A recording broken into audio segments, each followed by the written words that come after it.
राजनीतिज्ञ सत्ता की प्राप्ति के लिए कुछ भी करने के लिए आज तैयार है। कोई पार्टी कहती है कि हम हिंदू हैं और लंबे समय तक सत्ता में रहती है, फिर भी गौ हत्या जैसा मुद्दा जो कि उस हिंदुओं का सबसे पहला मुद्दा है, उसके बारे में भी काम नहीं करती, बल्कि गौ हत्या को प्रोत्साहन ही दे देती।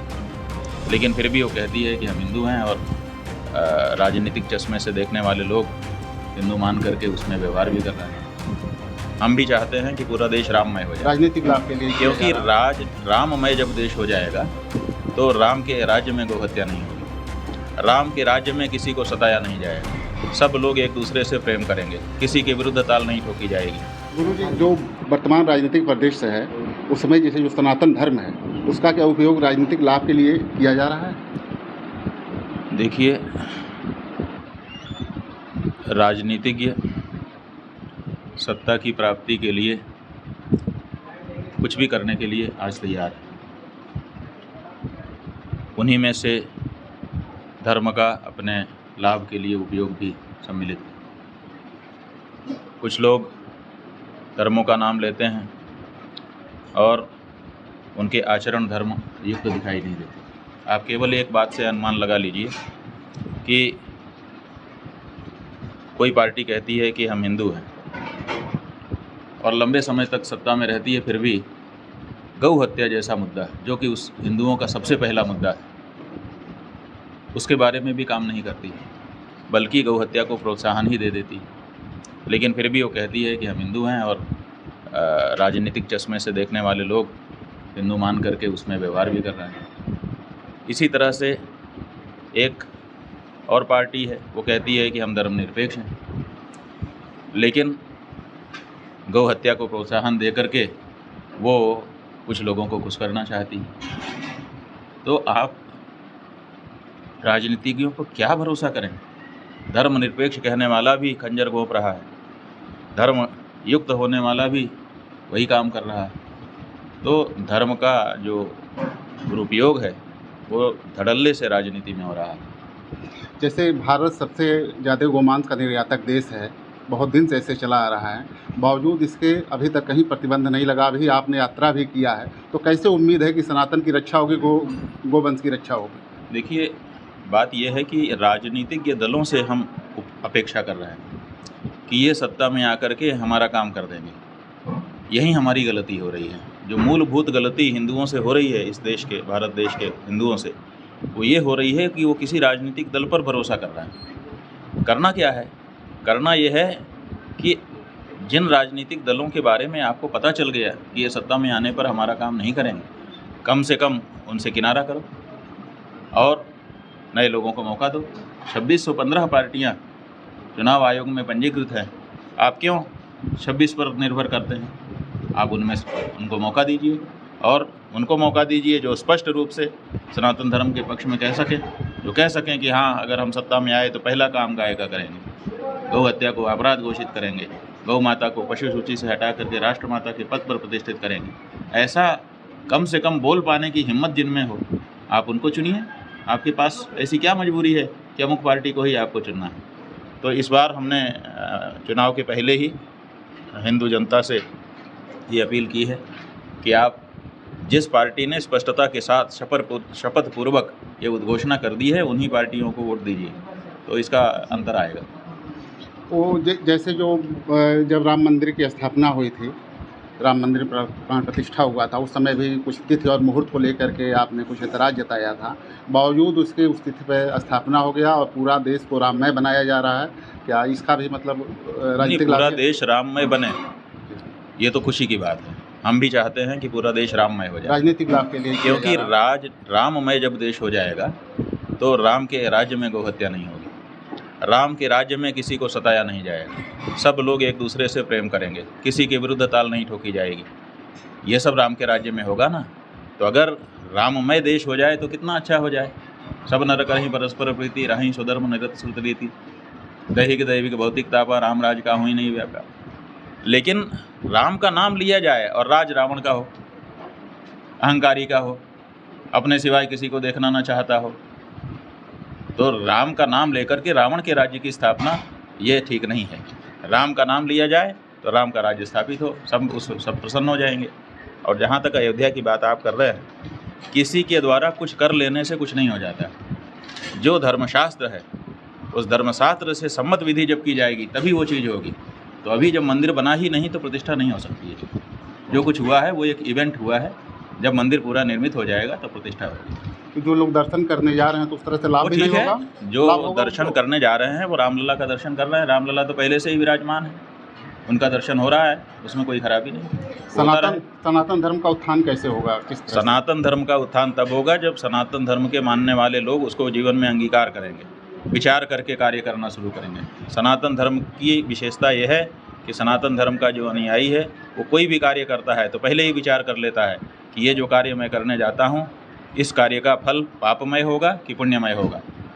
इसीलिए सनातन धर्म के लोग जब वोट देने जाते हैं तब भी उनको विचार करने की आवश्यकता है कि मेरे वोट का कोई दुरुपयोग तो नहीं होगा, सत्ता में आकर के मेरे वोट पाया हुआ व्यक्ति गाय की हत्या तो नहीं करेगा, मंदिरों को तोड़ेगा तो नहीं, और भी इसी तरह के पाप कर्म तो नहीं करेगा। तो ये विचार जब सनातनी जनता करने लग जाएगी तब सनातन धर्म का उत्थान होने लग जाएगा। भगवान, आप गोरखपुर में मौजूद हैं और गोरक्ष पीठ यहाँ पे है, आप गोरक्षा के आंदोलन चला रहे हैं, तो गोरक्ष पीठ से कितनी उम्मीदें हैं आप? देखिए, गोरक्ष पीठ में हम स्वयं कल गए थे और वहाँ गुरु गोरखनाथ जी से पूजन अर्चन करके हमने आशीर्वाद मांगा, हमने बल मांगा कि गौ रक्षा के लिए आपका जीवन समर्पित था। आपने गौ रक्षा का वातावरण पूरे देश में निर्मित किया था अपने समय में। गोरखा संकल्प दिला करके लोगों को गौ रक्षा के लिए जीवन समर्पित करवा दिया था, जाति ही बन गई है। तो ऐसी परिस्थिति में आपके स्थान के केंद्र को गोरक्षपुर आज भी कहा जा रहा है, पीठ बना हुआ है। तो ऐसी परिस्थिति में गौ रक्षा के लिए बल प्रदान करिए। तो हम वहाँ से बल मांग करके ही आए हैं और उसी बल से हम आगे भी कार्य करेंगे और गौ रक्षा होगी। वहाँ के जो महंत हैं, जो सूपेश्वर की, देखिए, वहाँ के महंत के बारे में हम कुछ नहीं कह सकते क्योंकि वो इस समय राजनीति में हैं और राजनीति की जो मांग है उसके अनुसार व्यवहार करना उनकी मजबूरी है।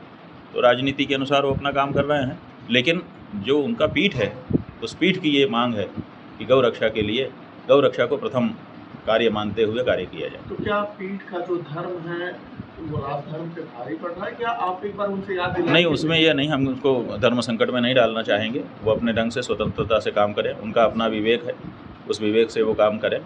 हम उनके लिए शुभकामना रखते हैं कि उनके मन में अपने पीठ के जो सिद्धांत हैं उन पीठों की बात रहे और जहाँ उनके पास शक्ति आए, राज सत्ता आए तो उसका उपयोग करें, ऐसी आशा उनसे करते हैं। लेकिन हम किसी एक व्यक्ति से, किसी एक पार्टी से ऐसी आशा करेंगे तो 75 साल से जैसे हमारे साथ धोखा हुआ है ऐसा ही धोखा हो जाएगा। इसलिए अब हमने ये आशा छोड़ दी है।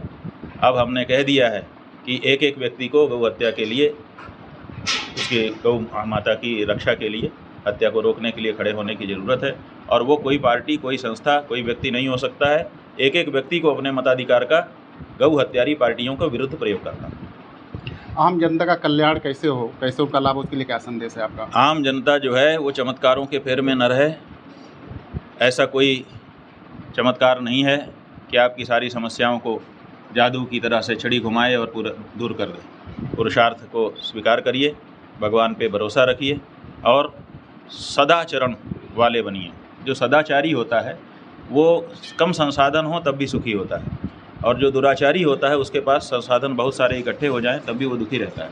तो आज की दुनिया में जो संसाधनों को इकट्ठा करने की होड़ मची हुई है, अगर उससे हम बच जाते हैं और अपने जीवन को सदाचारमय बनाते हैं तो हम जिस भी परिस्थिति में रहें उसमें सुखी रहेंगे, सुख महसूस करेंगे। और जीवन का परम लक्ष्य सुखी प्राप्त करना तो है। तो इसलिए संसाधनों को इकट्ठा करने की होड़ में मत पड़ो, आप सदाचारी बनो, सुखी हो जाओगे, सात्विक बनो, सुखी हो जाओगे। आपने 14 से 29 मार्च तक जो गौ रक्षा के लिए यात्रा किया, तो कहाँ से कहाँ तक था और क्या मतलब लोगों हमने को अभी जुड़ाव हुआ लोगों का इससे? देखिए, बात यह है कि हमने अभी गौ माता के विषय को चुनाव के पहले हिंदू जनता के मन में प्रतिष्ठित करने के लिए, वातावरण बनाने के लिए विचार किया और इसीलिए हमने गोवर्धन पर्वत, गिरिराज गोवर्धन पर्वत जाकर के उनकी परिक्रमा की। क्योंकि हमने पुराणों में पढ़ा है, आपने भी सुना है कि जब इंद्र, देवताओं का राजा, एक बार देवेंद्र, जी जी जब गायों पर रुष्ट होकर के वर्षा करके उनको डुबा करके मार देना चाहता था, ऐसे समय में गिरिराज गोवर्धन आगे आए और उन्होंने सब गायों की रक्षा की। आज का जो इंद्र है, मनुष्यों का नर का इंद्र, वो गायों के विरुद्ध हो चुका है, वो गौ हत्या को प्रोत्साहन दे रहा है। तो ऐसे समय में हमने कहा कि जब देवेंद्र ने ये कार्य किया था उस समय आपने गौ रक्षा की थी, अब नरेंद्र की स्थिति है आज का जो राजा, तो वो गौ माता के विरुद्ध हो गया है, गौ हत्या करने पर तुला हुआ है। इसलिए अब फिर से आपको खड़े होने की आवश्यकता है, शक्ति दीजिए और गौ रक्षा करिए। और फिर उनसे शक्ति लेकर के प्रार्थना करके हम वहाँ से पैदल चलते हुए दिल्ली गए। किसी राजनेता के पास, किसी सरकार के पास, किसी पार्टी के पास हम नहीं गए। हम गए थे दिल्ली संसद के उस कोने में जिस कोने में गौ भक्तों ने गौ रक्षा के लिए अपने प्राण गंवा दिए। 1966 ईस्वी में गौ रक्षा की मांग को लेकर के वे समवेत हुए थे और उन्हीं के वोटों से बनी हुई सरकार ने उनके ऊपर गोलियां मार करके जिनको बलिदानी बना दिया।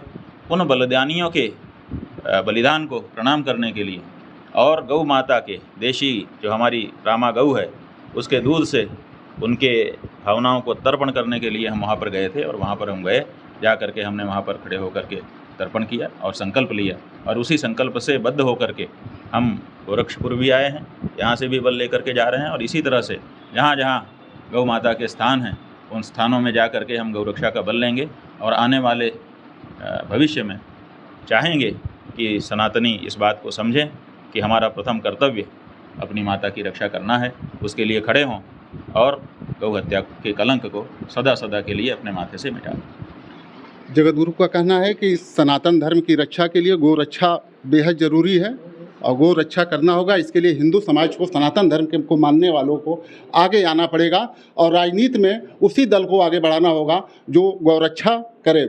सभी दलों को, सभी लोगों ने बार बार देख लिया है, उस दल को वोट दें जो गौ रक्षा का संकल्प ले और गौ रक्षा का आश्वासन दे।